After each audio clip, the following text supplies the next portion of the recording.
nobody left, it didn't say, well, I had to get in the building with me. I mean, it doesn't look like there's anybody left from that. Now there's a picture for you. Yeah, that's right.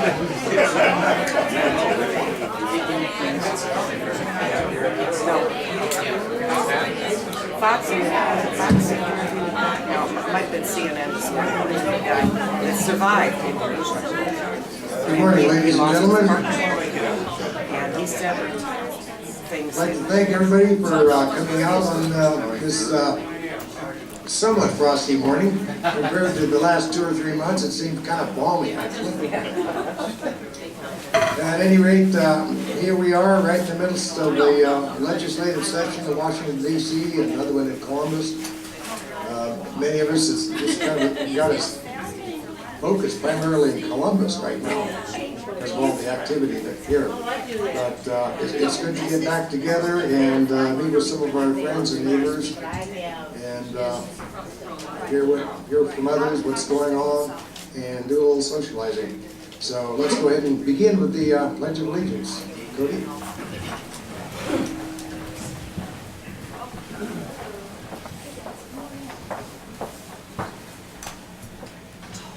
I pledge allegiance to the flag of the United States of America and to the republic for which it stands, one nation, under God, indivisible, with liberty and justice for all.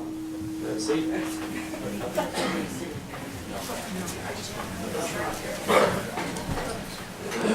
All right, and we have a volunteer for the invocation this morning. All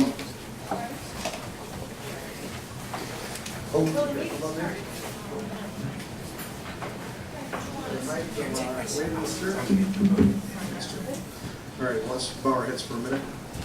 Heavenly Father, we just come before you this morning. We just give you thanks for the freedoms that we have in this country that you inspired, and the leaders that you put in place that form this country. We just come before you this morning, ask you to run this meeting, and actually open our minds and hearts, give us clear thought that what we could do to further the freedoms that you endowed this country with. We humble ourselves before you and give thanks in Jesus' name for all the good things you send our way.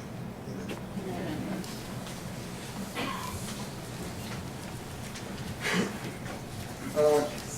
How many people are here for the first time? Can I see your hands? Oh, we got several.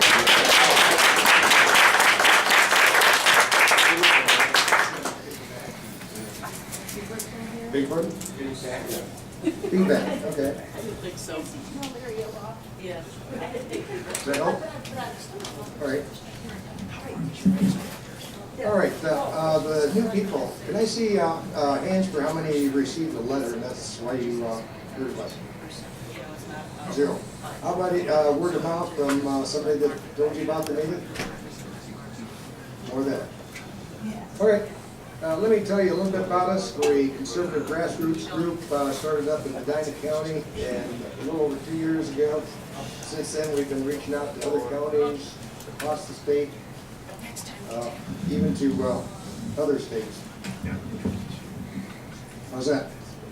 It's a little better. I think you can turn it up a little though. What do you guys, can you hear Jim okay? Yeah. How about you, Scott?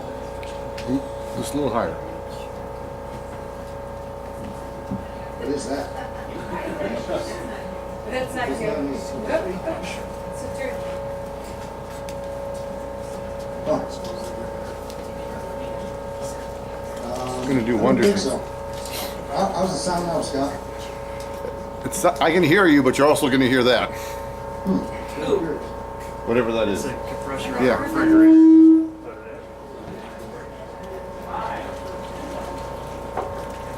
All right. Well, we don't want to Talk pretty loud. crank it up too much, or we'll get some serious feedback. At any rate, what we try to do is identify people that are interested in what we're doing, interest them in joining us for a breakfast like this, help them get informed and get involved in the solution. We have a big tent. Most of us are independent, self-reliant, and nonpartisan. We have a variety of views that you will hear from the podium, not all of which we share. We do have one rule, and that's that it be kept civil. I understand we have some elected officials with us today. I saw Adam Frederick.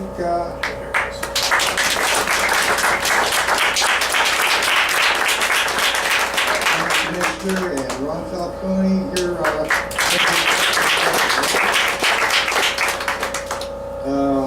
Larry Alpop. Yay!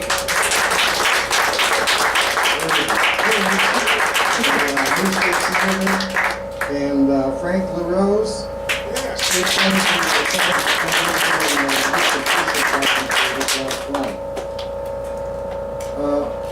While I have their attention, did you guys want to say a few words to the audience?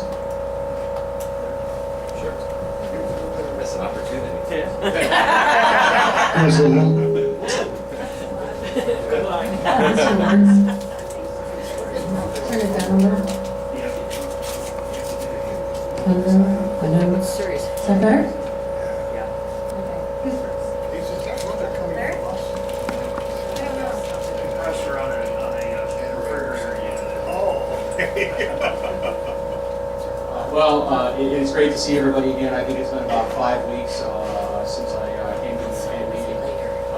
Unfortunately, I teach on Saturday mornings, and my class is spring break this weekend, so I was able to sneak in for a few minutes. I actually have to leave in about 10 minutes. I have to do something in Ashtabula by noon. But in the time since we last spoke, a lot of big things have happened in Columbus, and of course one in particular I think has sort of dominated the press. But I think if you look at some of the other things that we've done, we've done what we said we were going to do. The last time I talked to this group, I said we had 10 to 12 major initiatives that we were hoping to pass by the end of the year, and that would reshape the way business was done in Ohio, that it would change the relationship between people and the government and the economy. I'm happy to say that most of those have already been done in the first 5 weeks. Out of the 10 or 12 of them, we've passed now 1, 2, 4, 5, 6, 7, and 9. 10 looks like it's going to come out in about a month or two. A lot of things packed in there, and I'll talk briefly about 2 of them. Jobs Ohio, I think everybody here is probably familiar with. I think I might have mentioned last time, I was actually sneaking down to Columbus before I was sworn in, helping them write that. And we now have, or are going to have by the end of this year, a Department of Development that is run by people who know what they're doing. People who have been successful.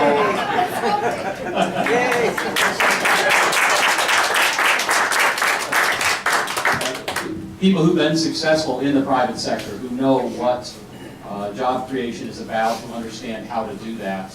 And we've already been very successful in retaining some jobs in Ohio and bringing some future economic growth. Bob Evans announced yesterday that they are not going to leave, and they were thinking about that for a while. American Greetings was planning to move to Chicago, and if John Kasich had not been elected governor, they would be gone by now. And they announced last Monday that they're staying in Northeast Ohio. I don't think they've picked a site yet, but they have promised that they'll stay in the area, and that's 2,000 jobs. It's about $157 million in payroll that will be sticking around. For those of you who are Hulk or Iron Man fans, we're going to be filming the Avengers in Cleveland. And that'll pump about $30 million into the local economy. And that's because we had a change in leadership. That's because Mark Kwame, the new Director of Development, and John Kasich have made an active effort to talk to employers and see what it is that they need to make sure that the companies that are thinking about leaving decide to stay here instead. And they're doing so outside of the state too, talking to companies that are thinking about moving here and explaining to them why maybe Ohio is the place that they want to relocate to. So I think we're moving in the right direction. We've got a lot of things done, and I don't see that slowing down anytime soon. So I'll pass it off to Frank.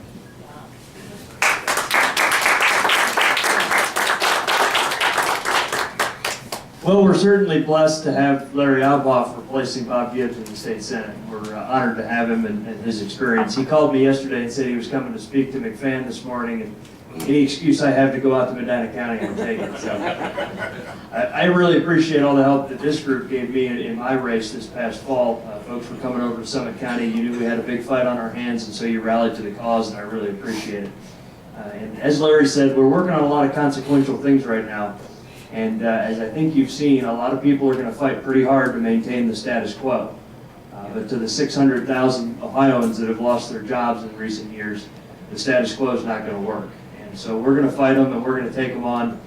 You're going to see a budget introduced on Tuesday of this week, the state budget, the likes of which we've never seen.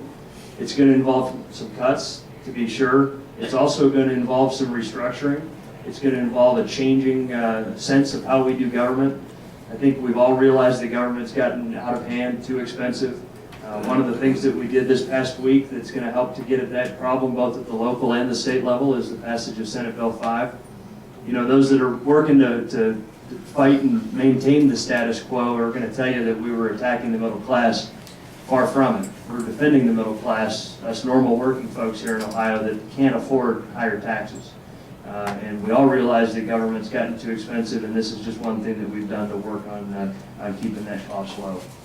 But thank you so much for your support, and I wish I could stay to listen to Mike also. I'm sure he's going to give a great talk, and Ohio Right to Life has been doing great work. They've really restructured their organization in recent years under Mike's leadership, and they're leading the cause in the fight for the sanctity of life. So thank you so much, and have a great Saturday.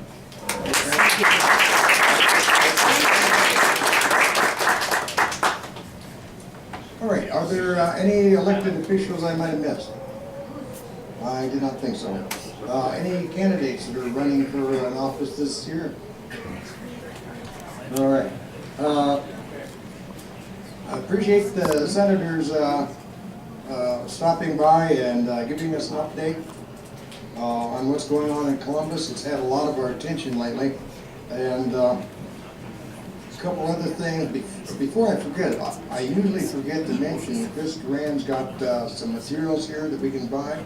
This week she's got some hats in the back of the room. So, and we've got a lot of literature set out for people to peruse.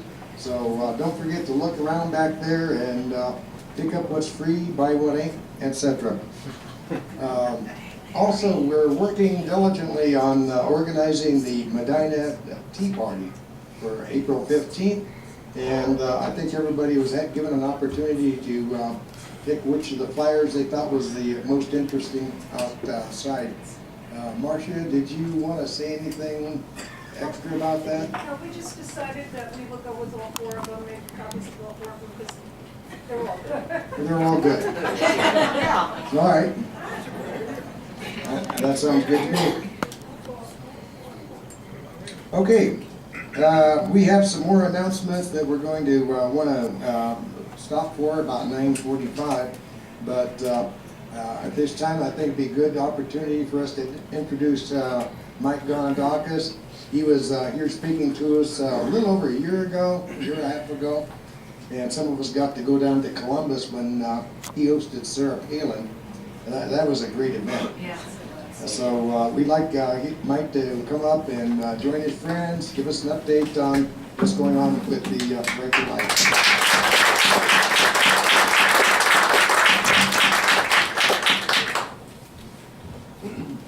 Good morning. I got to tell you, you know you're getting old when your buddies from back in the day you run around and do advanced work for candidates coming in are now state senators. Frank LaRose, it's just great to have him. And thank you for what you guys did to help him, because whoever in this room did help him, it mattered. It made a difference. If you look at just the district and how it's made up. And Frank, we're blessed to have him, because we always say we got to elect these pro-life people. We got to elect these pro-life people.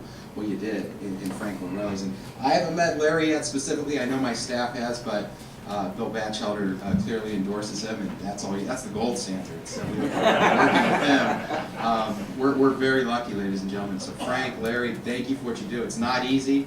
You know, the governor said in the State of the State just this past week, you know, his administration's 7 weeks old, but it feels like 7 years. You know, but you know, I'm sure you guys know, just watching TV, Frank's getting the hate calls, the hate emails, they're showing up protesting at his door, maybe his home. Larry too. I was giving a speech yesterday in Toledo, and State Representative Barbara Sears said, Mike, they're at my house now. They're coming to my home to protest. So when that unfortunate situation happened in Arizona a couple months ago, who got the blame? The Tea Party did. Yet now we're seeing that the unions and the liberals come out and do things that we would never do.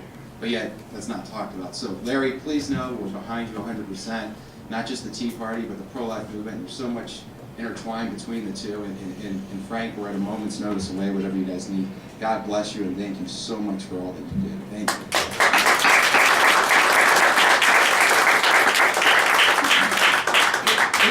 Jim said I had 2 hours, so I'll probably just take it down. I know. There's a study I read once that the average person listens for about 15-20 minutes, and that's all you get. So I'm going to try to keep it there, maybe go a little bit longer because there's a lot to talk about. But before I get into my remarks, I have to say, you guys are very, very fortunate here in Medina County to have Jim and Lisa.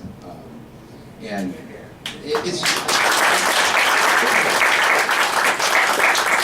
down some adjectives and adverbs and things to say, and I've said them so many times, but I mean, they're godsends for what they do. They obviously don't do it for fortune, they don't do it for fame, they do it because it's in their heart, and they want to help you, they want to help their family, they want to help the state, and without them, I'm not sure where we'd be, to be honest with you. I mean, Frank just told you, without you guys, he wouldn't have got elected, so what you're doing matters, it works. There's times when you turn on the television or you open up your paper and you just want to throw it against the wall or turn off the TV, but don't lose faith or hope, because it's working. We have a historic moment right here in the state of Ohio to make real change, and Larry did a great job of explaining that. And Senate Bill 5 was probably like a firecracker compared to what's coming with the budget this week. I call that the nuclear explosion, but not in a bad way. I think in a good way, because while we're all going to feel the effects of it, Senate Bill 5 alone doesn't fill an $8 billion hole. It doesn't, but it puts us on the path to getting us back to where we need to be. But I don't believe in. Obviously, I was born in 1973, so this was before my time. That as Americans, we've been asked to sacrifice since World War II, and as Ohioans, we're going to have to sacrifice because our former governor, not to get political, kicked the can down the road instead of making tough choices over his one term, thankfully, and put our state in a position where we could prosper again. So our new governor, John Kasich, who's a personal friend, Frank Rose and Larry, these guys are the ones that now have to tackle this problem. So we need to continue to stand behind them. We need to stand behind Jim and Lisa Woods, because together we're going to win this. We're not getting the headlines right now. The unions are who are protesting down in Columbus, but we're the silent majority. When we need to speak, we will, through Jim, through Lisa, through our own voices. But the old Glenn Beck saying, "We surround them." So you're probably thinking, "Geez, why is this pro-lifer up here talking about the budget and stuff?" But I always say, yeah, we are pro-life. We're a one-issue organization, but we care about the economy. We care about the state of Ohio, and we bring all the issues to the table. Planned Parenthood has been, as usual, complaining about us and our successes recently, and they say, we elected these guys to fix the economy. It's a bait and switch. And I'm quick to point out that we elected men like Frank and Larry and so many others to do multiple things. We have 17 committees in the House, 20-some in the Senate when you add in the subcommittees. We elect good men and women to do multiple things. We just can't pigeonhole people. So continue to support what they're doing, because in less than 2 years, folks, there's another election. Now, for our senators, they get 4 years, but our state reps, they've got to do this all over again in less than 2 years, and who's on the ballot. And I'm going to get into that in a little bit, but in 2012, it's going to be completely different. We have the president on the ballot, and people that didn't vote in 2010 will be back out to vote in 2012 that don't believe in these things that we believe in. So don't lose the energy and passion, because you saw what happens in a good way, what happens when those that voted in 08 for Obama didn't come to the polls in 2010.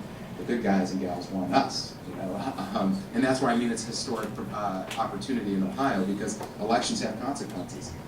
We always hope for good consequences, but unfortunately there's bad consequences too. We have a president who does not believe probably in anything that any man and woman in this room believes in. It's sacred, whether it be life, which is why I'm here today, or healthcare, reasonable, affordable healthcare, or responsible healthcare, or any matter that when you turn on the TV and read. So remember, if we stay home, elections have consequences. If we show up and vote, elections have consequences. And that's the most important thing. And it's so important for the pro-life movement, because we have to balance. Our movement's based on, it's a three-headed monster in our opinion. We have the legislative advocacy, we have the political advocacy, but most importantly, we have the cultural advocacy, because while we rely on men like Frank and Larry to help us on the legislative side and the political side, getting the right men and women elected, it still comes down to this at the end of the day. When a 16 to 20-year-old woman finds herself in a unattended pregnancy, she's not running to the library to read Roe v. Wade. She's not running to the Board of Elections to find out who the governor is. And she's not sitting around wanting to read, go on to FoxNews.com. She's scared and she needs help. She's either going to make it right and go to one of our 150 pro-life pregnancy centers, go to her parents, go to the church for help and counsel to have her baby or to place her baby for adoption, or she's going to make a left into a Planned Parenthood and abort her baby. So that's what, at the end of the day, what we need to continue to focus on is that young woman. I say young, could be any age for that matter. So it's a balancing activity, and we take serious and passion on all three things that we do. So it's never a dull moment in Ohio. Larry mentioned a little bit ago about our governor. And, it's incredible. I would say if they were in the room, this is the best governor we've had for the past several decades. And I mean no disrespect to Governor Taft, Governor Voinovich. I mean the disrespects to Governor Strickland. Because he failed. He failed. He was elected on this turnaround Ohio thing, and he did nothing except appease the unions. Sorry, I'm not trying to do that. Well, I mean it. That's what I'm going to say. What I mean. But for the pro-life movement, we have no better friend than John Kasich. Something that didn't hit the radar screens this week, John Kasich made 2 appointments to the State Board of Pharmacy. So what, big deal, right? But let me tell you what he did. He appointed 2 pro-life pharmacists to the Board of Pharmacy. And while I don't want to say it's a litmus test for him, I can tell you that one of the most important questions he asks, and it's usually the first question he asks when he appoints people to those seats that affect health and the well-being of young women and families. And with Obama assaulting the conscience rights of healthcare workers 2 weeks ago, basically, for lack of a better term, stripping the conscience rights of pharmacists, nurses to say, I'm not going to participate, I'm not going to prescribe the abortion medicine, I'm not going to do this, limiting what doctors can do. Or our Catholic hospitals, I'm married a Catholic, I'm not Catholic, but our Catholic hospitals don't perform abortions, now making it harder for them to say no. We need to make sure we have the right Board of Pharmacy, and Governor Kasich's leading on that. One other point of Governor Kasich, which is the most important point in my opinion, he appointed a director of health that is adamantly pro-life, and happened to be a guy that we thought would have been a great director of health too. So he's listening to us, and I say us, not just Ohio Right to Life, but all of us. Our former director of health didn't care about the issue of abortion, and we have 19 abortion mills in Ohio. We perform late-term abortions in Ohio. People don't realize that a woman can have an abortion up to and through her 9th month of pregnancy legally in the state of Ohio. I'll repeat it, up to and through her 9th week of pregnancy. Last year, a woman up in Northeast Ohio, and this is all reported at the Department of Health because they have to do an abortion report every year, had an abortion at 35 weeks last year. Do the math. 9 times 4, almost 9 months pregnant. And it's absolutely legal in the state of Ohio. That's wrong. 2 months ago, what did we learn after the horrific happenings in Pennsylvania? The late-term abortionist Dr. Gosnell, actually I'm not going to call him a doctor, that murderer of Gosnell was delivering live babies and then cutting their spinal cords with scissors and killing them. When the state board of health finally got around to investigating him, when they went in, there was bags and bags and bags of dead babies that could live outside the world. This isn't a third world country, ladies and gentlemen. That's the state of Pennsylvania. Dr. Mark Haskell down in Dayton, he's the founder of the partial birth abortion procedure. He performs late-term abortions. That's their religion. Planned Parenthood, that's their religion. That's their money maker. They charge from $300 to $3,000 for an abortion. That's how they give their bonuses every year. That's what they do. For every 28 abortions they perform, they refer one woman out for an adoption or other services. That's their money maker. When they say we're concerned about women's health alone, I'd say other words, but it's a Christian alone. They have put an edict down to every one of their facilities that by 2012 you have to be performing abortions, because there are some Planned Parenthoods, which I still don't support, even though they don't do it, that don't perform abortions. By 2012, every single facility has to perform abortions, because that's their business model. They make money off dead babies, simply put. We can sugarcoat it all we want and talk about choice or this or that. They make money off of dead babies. and we allowed in the country, and your tax dollars support that. And what I mean by that, we have a law in Ohio that prohibits it, but over $350 million a year of your federal tax dollars goes to Planned Parenthood to subsidize their efforts. And they come out and say, hey, look, we don't use any of the federal tax dollars to pay for abortions. That's completely separate. But it pays for their building, their lights, their electric, their staff salaries. It's the same thing. We're subsidizing them. We had great leadership in Congress. 14 of our Ohio 18 congressmen are Ohio Right to Life endorsed candidates, and we're very proud of that. We passed an amendment in the continuing resolution in the House to defund Planned Parenthood. It got to the Senate, and we lost by a few votes. Okay, so they're still going to get their $350 million this year. Again, another reason why elections have consequences. In 2012, which I'll get to, we have a U.S. Senator, who's sadly the senior senator in the state of Ohio, Sherrod Brown. You all know he lives up here. He's more liberal than Nancy Pelosi. He's more liberal than Harry Reid. More liberal than Barack Obama. He says Nancy Reid doesn't go far enough. Yet in the great state of Ohio, we elected him. Okay, we have a chance to. We make mistakes, guys. We're human. Okay, by the grace of God, we're forgiven. We made a mistake.